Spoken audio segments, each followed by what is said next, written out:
Good evening students. आज आप सभी के लिए क्लास 1 से लेकर क्लास 5 तक के बच्चों के लिए टॉपिक है ग्रामर। सब्जेक्ट ग्रामर है और हमारा पहला टॉपिक है parts of speech. Parts of speech किसे कहते हैं, इसके बारे में आपको जानना है। तो हमने बोर्ड पर भी लिख दिया है पार्ट्स ऑफ स्पीच का डेफिनेशन। आप सभी इसको बोर्ड पर देखेंगे। All the English words are divided into 8 groups according to the work they do in a sentence. Those groups are called parts of speech. अंग्रेजी के सारे शब्दों को उनके कार्य के अनुसार 8 भागों में बांटा गया है। प्रत्येक भाग को हम पार्ट्स ऑफ स्पीच के नाम से जानते हैं। अब इसकी परिभाषा को आप हिंदी में भी समझेंगे। अंग्रेजी के शब्दों को वाक्यों में उनके कार्य एवं प्रयोग के अनुसार, जैसा मैंने पहले भी बताया है, उनके कार्य और प्रयोग के अनुसार 8 वर्गों में बांटा गया है। उन वर्ग को हम पार्ट्स ऑफ स्पीच कहते हैं, जो इस प्रकार है: noun, pronoun, adjective, verb, adverb, preposition, conjunction, interjection. सबों का हिंदी में दिया गया है। नाउन मीन्स संज्ञा, प्रोनाउन मीन्स सर्वनाम, एडजेक्टिव मीन्स विशेषण, वर्ब मीन्स क्रिया, एडवर्ब मीन्स क्रिया विशेषण, प्रीपोजिशन संबंध बोधक अव्यय, कंजंक्शन समुच्चय बोधक अव्यय और इंटरजेक्शन विषमयादि बोधक अव्यय। अब हम सभी बारी बारी से पार्ट्स ऑफ स्पीच के जितने भी पार्ट्स हैं, नाउन, प्रोनाउन, इन सबों का डिफिनीशन और इनके क्या क्या भेद है, उनका क्या कार्य है, उनका क्या एग्जाम्पल है, हर चीज को जानते हुए आगे क्लास में हम लोग बढ़ते रहेंगे। तो आप सभी वीडियो को पॉज कर लें, पॉज करके और ये सारा कुछ अपने नोटबुक में नोट करेंगे। वीडियो को पॉज करें और इसको नोट करें।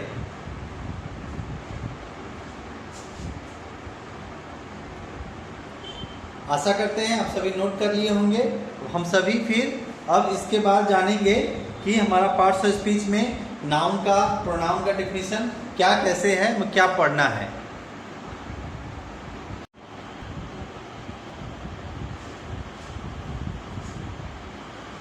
स्टूडेंट्स, जैसा कि आप बोर्ड पे देख रहे होंगे, हमने पहले पार्ट्स ऑफ स्पीच पढ़ाया। उसके बाद पार्ट्स ऑफ स्पीच के जितने भी पार्ट्स हैं, टोटल पार्ट्स ऑफ स्पीच के 8 पार्ट्स हैं। अब उनका बारी बारी से डिफिनेशन और उनका एग्जाम्पल इन इंग्लिश और हिंदी दोनों में लिखा गया है। इसको आप वीडियो को पॉज कर लेंगे और कॉपी में नोट करेंगे और बारी बारी से हम इसको समझा देते हैं। पहला है नाउन। नाउन मीन्स आप सब पहले की कक्षाओं में पढ़े हैं। नाउन का मतलब होता है संज्ञा। A noun is the name of person, place, animal और थिंग। किसी भी स्थान, जानवर या वस्तु और किसी व्यक्ति के नाम को हम लोग क्या कहते हैं? संज्ञा कहते हैं। जैसे कि काऊ, बॉल, पेन, इटीसी। मतलब ऐसी जो भी चीजें आपको दिखती है जिनका कुछ नाम है, धरती पे जितनी भी चीजें हैं जिसका कुछ नाम है, उस नाम को हम लोग क्या कहते हैं? संज्ञा के नाम से जानते हैं, उसको संज्ञा कहते हैं। आगे चलते हैं। दूसरा है हमारा pronoun. Pronoun is a word used in place of a noun. संज्ञा के बदले प्रयोग किया जाने वाला शब्द सर्वनाम कहलाता है। For example, Ram is a good boy. इसमें राम नाउन है, इसके बदले हम प्रयोग करेंगे he is a good boy. पहला Ram is a good boy, Ram एक अच्छा लड़का है, और उसके बदले राम के बदले में ही का प्रयोग करेंगे प्रोनाउन का, ही इज ए गुड बॉय, वह एक अच्छा लड़का है। दोनों से राम का ही संबोधन हो रहा है, लेकिन राम के बदले हमने क्या प्रयोग किया? ही प्रयोग किया, और जो ही है वही हमारा प्रोनाउन है। आगे प्रोनाउन की और जब पढ़ेंगे, फिर कितने प्रकार के प्रोनाउन होते हैं, कहाँ पर किनका क्या उपयोग है, उसके बारे में हम जानेंगे। उसके बाद आता है एडजेक्टिव। एडजेक्टिव का अर्थ होता है विशेषण। विशेषण शब्द से ही पता चलता है। विशेषण, विशेषता बतलाने वाला शब्द जो किसी भी चीज की विशेषता को बताए, वह विशेषण कहलाता है। And adjective is a word used to add something to the meaning of a noun और प्रोनाउन। खासकर विशेषता हम किसकी करेंगे? जो नाउन और प्रोनाउन, पार्ट्स ऑफ स्पीच में नाउन और प्रोनाउन ऐसे ही दो सब्जेक्ट होते हैं जिसकी विशेषता हमको बतानी होती है, और वो एडजेक्टिव के माध्यम से बताते हैं। फॉर एग्जाम्पल, जैसे Mohan is a good boy. Mohan एक अच्छा लड़का है, और यहाँ पर क्या हुआ? मोहन की विशेषता क्या है कि वह एक गुड बॉय है। तो ये गुड जो है उसकी विशेषता हो गई। काफी आसानी से भाषा में मैंने आपको बताया है, आशा करते हैं आप समझ भी गए होंगे। वीडियो को पॉज कर लें और इसको नोट कर लें। फिर हम लोग इसके आगे एडजेक्टिव के बाद फिर वर्ब, एडवर्ब, इस तरह से नेक्स्ट क्लासेस में फिर हम इसके आगे की ओर पढ़ेंगे। वीडियो पॉज करें, इसको कॉपी में नोट करें। Thank you.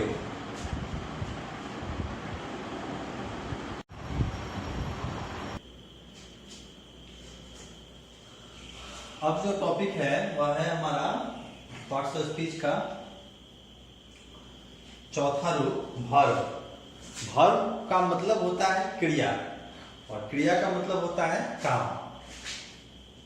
क्रिया वह शब्द है जिससे किसी के कार्य, व्यापार, स्वामित्व या अवस्था का बोध होता है, उसे हम वर्ब कहते हैं। जैसे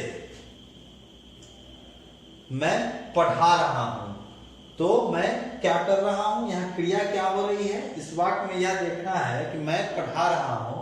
इट मीन्स पढ़ाना क्या हुआ, वर्ब हुआ। A verb is a word which denotes the action, possession, relation or state of being of a person or thing। तो किसी भी व्यक्ति या वस्तु के अवस्था को, उसके संबंध को, उसके क्रियाकलाप को बताता हो, उसे हम क्रिया कहते हैं। क्रिया का एग्जाम्पल हुआ come, go, am, is, are, etc। इसमें am, is, are auxiliary verb है। वो जब वर्ब का आप लोगों को और डिटेल से बताएंगे, कितने प्रकार के वर्ब होते हैं, सहायक क्रिया क्या होती है, मुख्य वर्ब क्रिया क्या होती है, उसमें इन सब की हम चर्चा करेंगे। फिलहाल आपको ये जानना है कि वर्ब किसे कहते हैं और वर्ब के एग्जांपल्स क्या क्या हैं। जितनी भी क्रियाएं हैं, जो भी आप करते हो अपने दिनों में, सारी एक्टिविटी आपकी, आप पढ़ते हैं, आप खाते हैं, आप रोते हैं, आप गाते हैं, आप खेलते हैं, ये सारी एक्शन जिसमें हमारा शरीर मूव होता है, यहाँ से वहां जाते हैं, ये सारी चीजें क्रिया होती है। आपके दिमाग में सर सोना भी तो क्रिया है, बिल्कुल क्रिया है, क्योंकि आपका आंख जो है कार्य कर रहा है, जो आंख बंद है और आप बिछावन पर लेटे हुए हैं, तो सोना भी एक क्रिया है। फिर उससे आगे बढ़िए, अब एडवर्ब, क्रिया विशेषण। क्रिया की जो विशेषता को बतलाए उसे हम क्रिया विशेषण कहते हैं। उसका परिभाषा बताते हैं। एडवर्ब वह शब्द है जो किसी वर्ब, एडजेक्टिव या दूसरे एडवर्ब की विशेषता बतलाता है। अब कहिए सर विशेषता कैसे बतलाता है। सपोज करिए मैं दौड़ता हूं, यहां पे दौड़ना क्रिया है, मैं तेज दौड़ता हूं, तो इसकी विशेषता क्या है कि मैं तेज, मैं फास्ट दौड़ रहा हूं। अब हम लोग स्लो भी दौड़ते हैं, हम लोग फास्ट भी दौड़ते हैं, मतलब धीरे धीरे दौड़ना और तेज से दौड़ना। तो यह जो स्लो और फास्ट है, जो क्रिया की विशेषता को बतला रहा है, वह हो गया हमारा एडवर्ब। एग्जाम्पल से काफी हद तक आप समझ चुके होंगे कि एडवर्ब का क्या उपयोग है और किस तरह से उपयोग करना है एडवर्ब का, और एडवर्ब कौन सा वर्ड है जो समझना कैसे है। जो किसी नाउन और प्रोनाउन और क्रिया की विशेषता को बतलाए उसे हम लोग एडवर्ब की संज्ञा देते हैं। नेक्स्ट हमारा प्रीपोजिशन। प्रीपोजिशन वह शब्द है जो किसी नाउन और प्रोनाउन के पहले आकर उसका संबंध वाक्य में प्रयुक्त किसी अन्य शब्दों के साथ जो संबंध बनता है, उसे हम लोग प्रीपोजिशन कहते हैं। जैसे एग्जाम्पल के तौर पर ऑन, एट, इन, फॉर। और फॉर एग्जाम्पल ऑन को देखिए, a cat is on the table. बिल्ली जो है टेबल के ऊपर है, तो यहाँ पे संबंध बिल्ली संज्ञा है और उसका संबंध टेबल के साथ है, लेकिन टेबल के ऊपर है, तो a cat is on the table. बिल्ली जो है टेबल के ऊपर है, टेबल पर है, तो ये जो पर हो गया, ऑन हो गया, यही हमारा प्रीपोजिशन हो गया। आशा करते हैं आप सभी समझ गए होंगे। वीडियो को पॉज कर लेंगे और बोर्ड पर जो भी लिखा गया इसको अपने कॉपी में नोट कर लेंगे, और फिर इसके बाद हम लोग नेक्स्ट टॉपिक पे चलेंगे।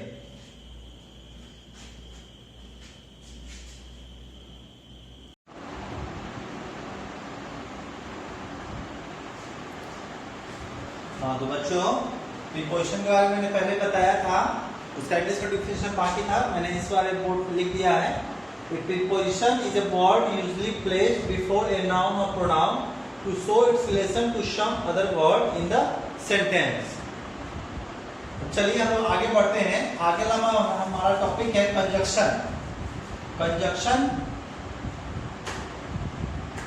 एक सिंपल अगर स्टेटमेंट कंजक्शन के लिए बोले तो कंजक्शन इज ज्वाइनिंग वर्ड, जो दो वाक्यों को जोड़ता है उसे हम लोग कंजक्शन कहते हैं। तो शब्दों या वाक्यों को एक साथ जोड़ने वाला शब्द कंजक्शन कहलाता है।